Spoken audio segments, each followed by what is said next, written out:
Expression Express Yourself. C'est une émission originale dans laquelle nous invitons des gens qui tiennent des propos intéressants à propos d'un sujet donné. Madame, Monsieur, bienvenue. Aujourd'hui, notre invité est Roger de Surchère. Il est ingénieur agronome et en même temps, il co-dirige l'ONG FH Suisse Food for the Hungry. Roger de Surchère, bienvenue. Bonjour. Alors, depuis de nombreuses années, vous menez une réflexion sur l'engagement, notamment agricole, dans les pays du Sud, notamment en lien avec les églises et avec les chrétiens. Vous y plaidez pour davantage de justice sociale, mais aussi pour une gestion intelligente des ressources agricoles tout à fait extraordinaires que l'on peut rencontrer sur place. Vous-même, vous êtes d'origine, du point de vue ecclésial, pentecôtisante ou pentecôtiste. Vous fréquentez une église de réveil ici en Suisse. Et vous aimez à dire que finalement, l'annonce du plein évangile, telle qu'elle est pratiquée à la fois en Suisse, mais aussi dans les pays du Sud, elle n'est pas suffisamment pleine. C'est-à-dire que le plein évangile qui serait annoncé par ces églises pentecôtistes serait pas suffisamment plein. Alors, de manière un petit peu polémique, qu'est-ce que vous entendez par là ? Oui, j'étais très content de découvrir dans mon parcours spirituel ce qu'on appelle le plein évangile, c'est-à-dire la redécouverte des dons spirituels qui sont toujours actifs aujourd'hui. Le Saint-Esprit est toujours actif parmi nous aujourd'hui. Mais pour moi, c'est la question du salut et de l'étendue du salut que Jésus a apporté qui importe. Et puis, où on ne considère pas pleinement ce que Jésus a fait en lien surtout avec la relation à la terre, à la nature. Donc on connaît un peu le discours du plein évangile, c'est vraiment un discours qui invite à la conversion, qui invite à la découverte du Saint-Esprit comme puissance de renouveau, qui invite aussi à considérer Jésus comme quelqu'un qui guérit, comme quelqu'un qui va revenir. Finalement, vous invitez les pentecôtistes, les pentecôtisants, les charismatiques aujourd'hui à voir que l'évangile touche aussi à notre relation à la création de Dieu. Exactement. Je pense que dans ce rôle que nous avons d'être co-créateurs avec Dieu, marcher avec Dieu, avec le Saint-Esprit, ça nous pousse aussi à avoir une autre relation aux vivants, aux autres êtres vivants et même à la planète tout entière. Quand Jésus dit « Dieu a tant aimé le monde », ou plutôt quand l'Évangile dit « Dieu a tant aimé le monde qu'il est venu et qu'il a donné son Fils », le monde, c'est le cosmos. C'est pas Dieu a tant aimé les humains. Mais donc il y a une ouverture plus large, et finalement vous aimeriez que le plein évangile tienne compte de cette ouverture plus large. C'est-à-dire que la bonne nouvelle de la réconciliation, nous pouvons avoir un chemin vers le Père qui est ouvert à nouveau. Cette bonne nouvelle de la réconciliation concerne aussi les non-humains. Alors aujourd'hui, dans le monde de la théologie, beaucoup de théologiens s'intéressent à ce qu'on appelle communément la théologie verte. Est-ce que vous-même, vous seriez quelque part l'adepte d'une théologie pentecôtisante ou pentecôtiste verte ? Oui, bon, je ne sais pas comment il faut l'appeler, mais effectivement, je travaille depuis de nombreuses années sur cette question de la réconciliation avec la terre. J'essaye de l'appliquer dans mon travail.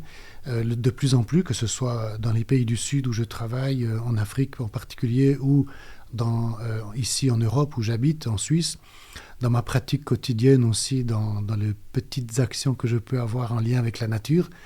Mais je pense que nous avons quelque peu négligé ce côté que nous ne sommes pas complètement hors sol. Nous sommes des humains, nous avons un rôle particulier à jouer, nous ne sommes pas exactement comme le reste des autres créature, tout à fait, on a un rôle particulier, mais ce rôle particulier ne fait pas que le reste de la création ne nous concerne pas, au contraire.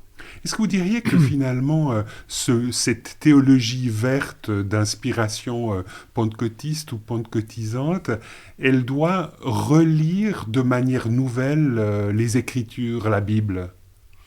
Moi, je pense que oui. Je pense que peut-être que c'était le cas précédemment. Je ne suis pas un spécialiste de l'histoire de l'Église, donc il y a certainement eu des périodes où le lien aux autres créatures, le lien à la nature était plus fort.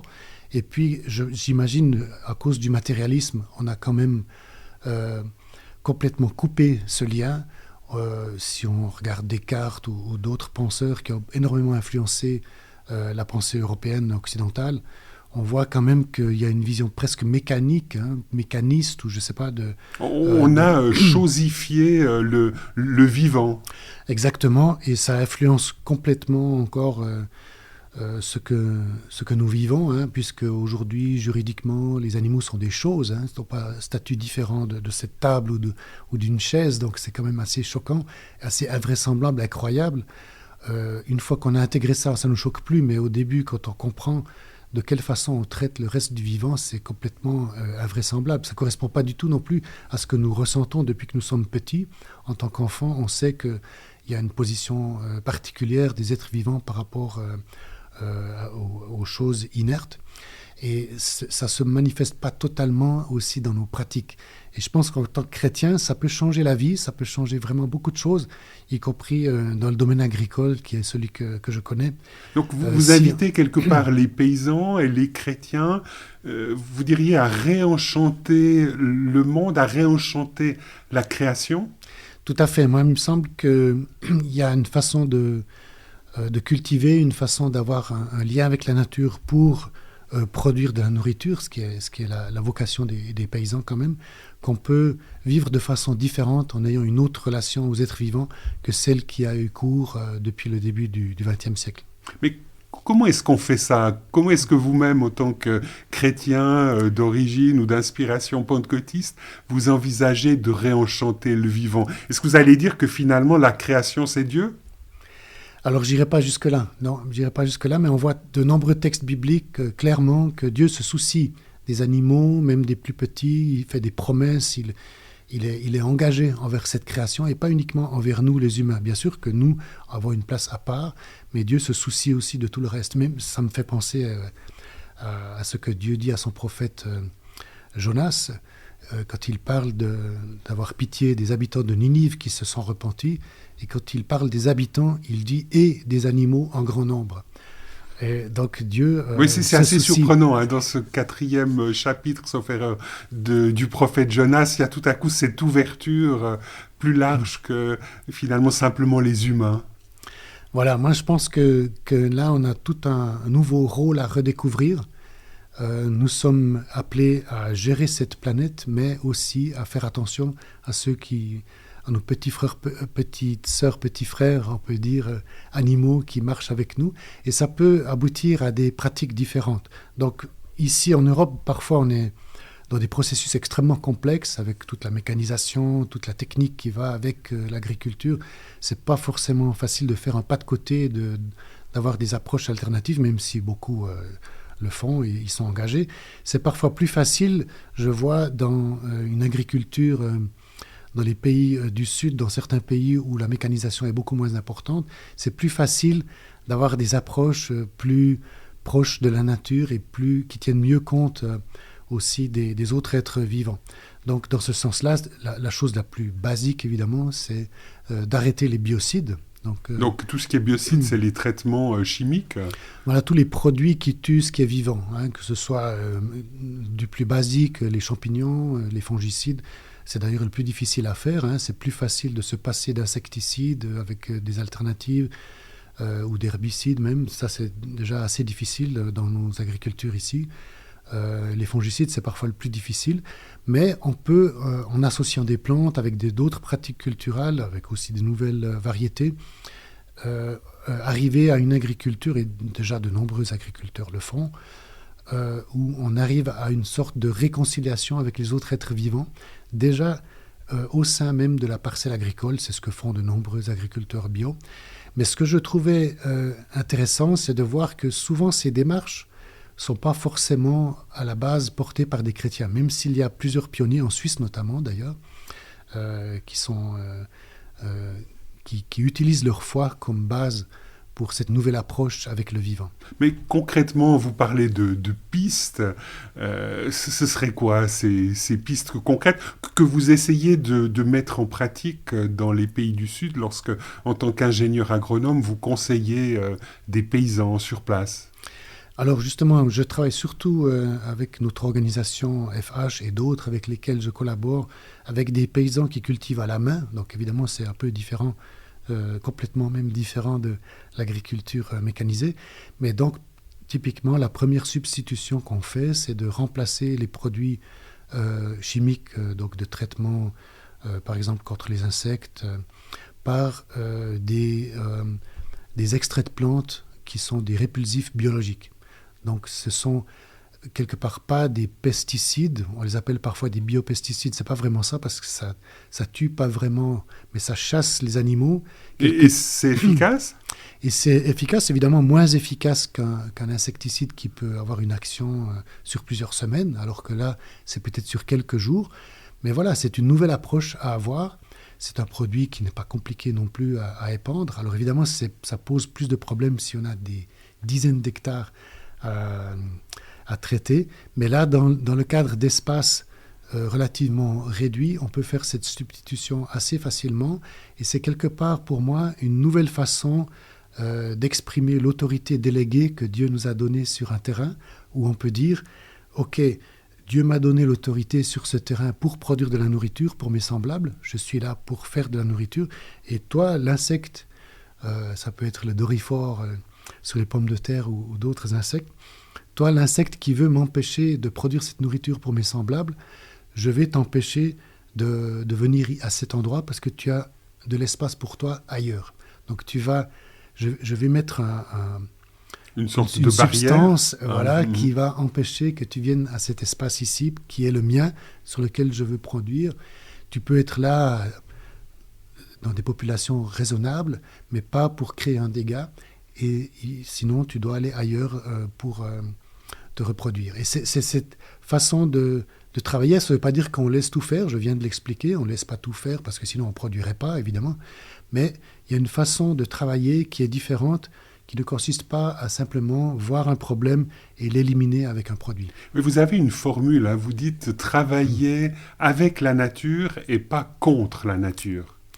Tout à fait, donc c'est ce que pratiquent bien sûr de nombreux paysans sur la planète et c'est l'utilisation aussi la fermeture des cycles dans les fermes, c'est l'utilisation des engrais organiques, le fumier, le compost, etc., qui permet d'utiliser ce que nous avons déjà, les déchets qui peuvent être revalorisés à l'intérieur de la ferme. C'est une façon de revaloriser ce que la nature produit et de bonifier les déchets qu'elle produit plutôt que d'aller chercher à l'extérieur des intrants qui pourraient avoir des effets néfastes à long terme. Et qui coûtent souvent très cher. Donc ça crée une dépendance entre l'agriculteur d'un pays du Sud et puis les grands producteurs de ces intrants ou de ces engrais ou de ces pesticides. Voilà, tout à fait. Et je pense que là aussi, il y a des équilibres à retrouver. On a voulu spécialiser l'agriculture, on a voulu spécialiser en mettant les céréales dans certaines zones parce que c'était les meilleures zones pour en faire dans certains pays. Alors en Suisse, on a gardé une agriculture souvent très très diversifiée, de polyculture, élevage, un peu dans les fermes, même si ça a tendance à se spécialiser beaucoup aussi. Et il s'agit aussi, pour être réconcilié avec la terre, de retrouver cette complémentarité. Alors, on perçoit bien l'importance de développer une telle agriculture, ce qu'on appellerait l'agroécologie, hein, en un mot, ce type d'agriculture dans les pays du Sud. Est-ce que vous essayez aussi d'encourager les agriculteurs d'ici à développer ou à sortir de l'agriculture conventionnelle pour avoir ou pour déployer une agriculture beaucoup plus biologique ? Alors, je pense qu'il y a beaucoup d'organisations qui font ça très bien, BioSuisse, etc. L'agroécologie est promue aussi, donc ce n'est pas une agriculture certifiée, mais c'est une agriculture de type biologique qui est promue aussi au niveau mondial. Et en Suisse, il y a toutes sortes de réseaux qui travaillent là-dessus. Ça se passe très bien. Mon propos, c'était de dire, nous les chrétiens, nous les disciples de Jésus, qui marchons avec son esprit, aussi dans le cadre de ce travail de la terre, de la production agricole, on devrait être les leaders, on devrait être devant, on devrait être ceux qui sont porteurs de solutions, d'innovation. Et ça finalement, existe. C'est pas le cas. Et c'est pas forcément le cas. Alors, ça existe. Est-ce que vous diriez que finalement certains chrétiens sont des adeptes, qu'est-ce qu'il faudrait dire, convaincus, voire enragés de l'agriculture conventionnelle?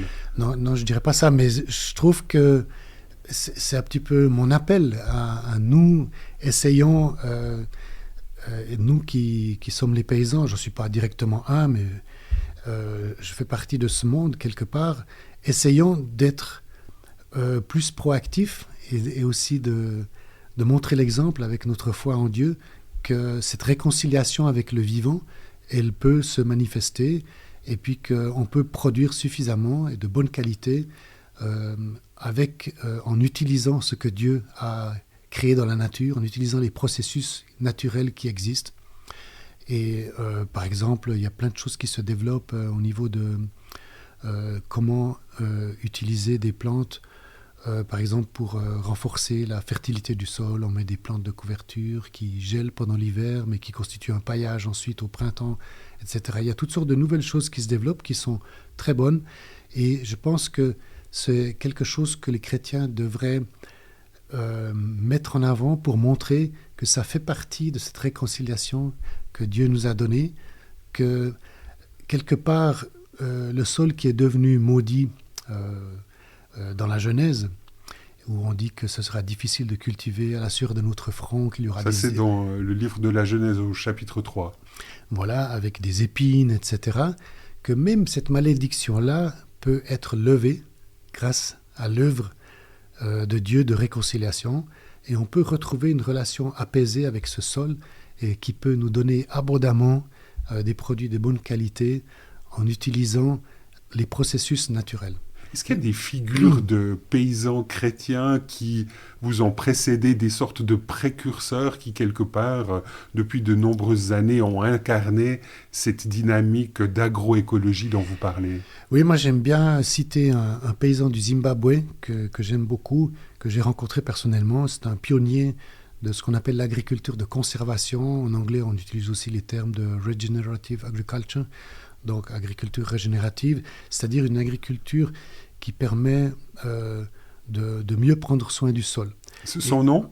Et c'est Brian Aldrave, c'est un grand agriculteur du Zimbabwe qui a eu jusqu'à plusieurs milliers d'hectares à un moment donné, donc peut-être une des plus grandes fermes d'Afrique. Et il a fait faillite 2 fois. Il à cause de sa dynamique d'agriculture écologique ou... Alors non, l'inverse, c'est-à-dire qu'il avait une façon de produire extrêmement mécanisée, avec une grande utilisation de fuel pour ses tracteurs, beaucoup de passages nécessaires pour pouvoir arriver à produire le maïs qu'il voulait produire au Zimbabwe. Et finalement, à cause des nombreux passages qu'il devait faire dans le champ, etc., sa culture n'était plus rentable.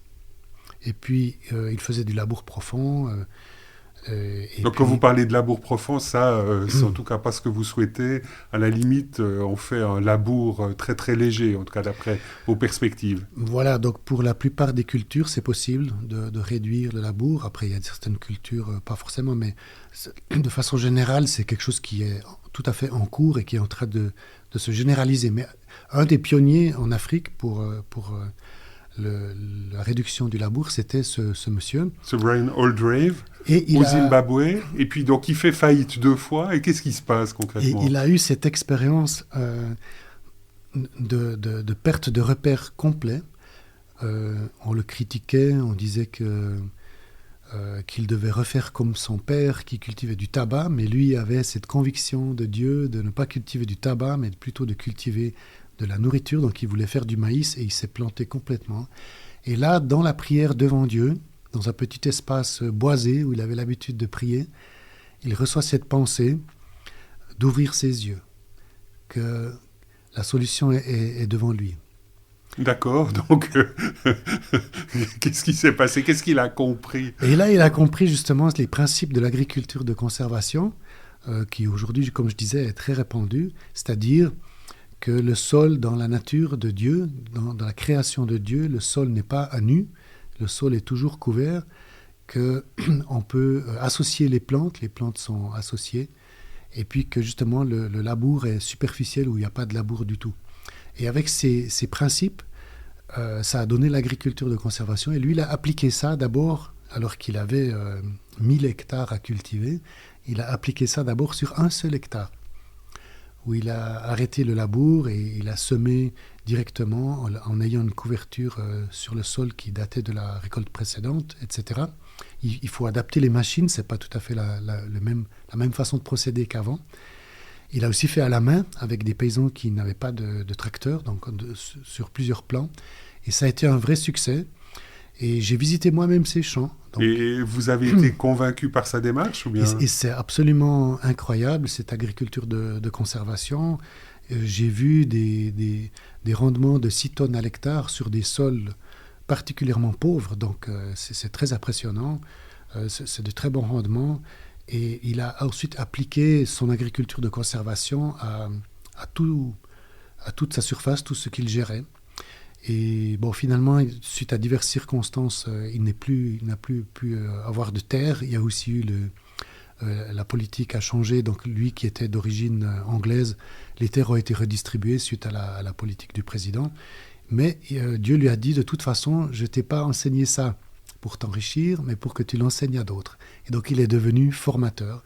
Donc ça, c'est Brian Oldgrave au Zimbabwe. Est-ce que vous avez d'autres précurseurs qui vous ont inspiré plus près de chez nous, qui seraient peut-être des Européens?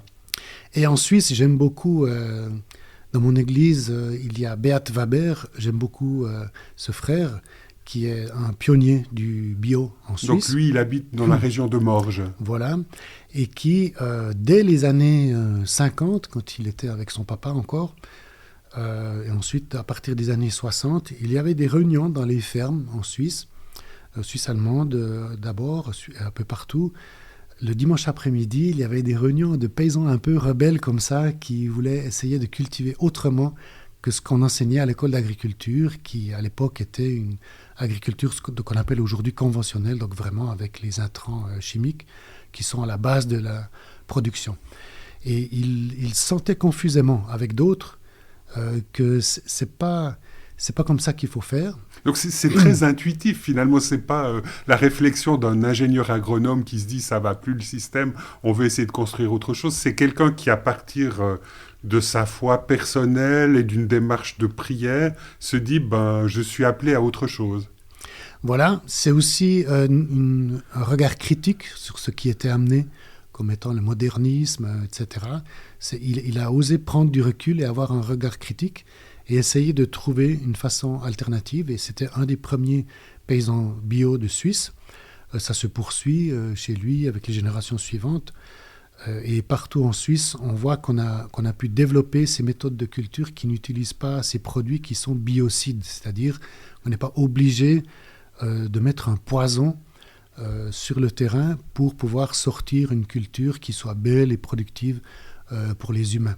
D'ailleurs, on sait que même si ces produits sont évidemment testés, etc., même si on sait qu'on essaie qu'ils aient le moins d'effets secondaires possible, etc., on sait que ça pose des problèmes. Ça pose notamment des problèmes au niveau des pollinisateurs, particulièrement aujourd'hui, par exemple, avec les semences enrobées, pour éviter que les semences puissent être attaquées par différents insectes, etc. On les enrobe avec un pesticide dès le début de la culture, mais ce produit s'insère ensuite dans la plante, et finalement cette molécule se retrouve un peu partout dans la plante, même jusque dans les fleurs.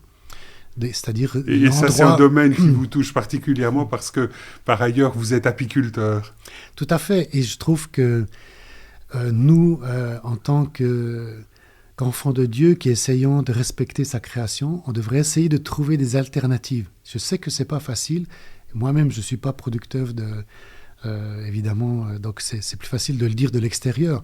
Mais on devrait essayer de travailler à ce qu'il n'y ait pas des produits qui fassent du mal à d'autres espèces, dont certaines nous sont très utiles et sont les amis, bien sûr, des paysans, tous les pollinisateurs, les abeilles, etc., mais qui aujourd'hui, selon certaines études, seraient intoxiqués par certains produits de nouvelle génération, certains insecticides de nouvelle génération.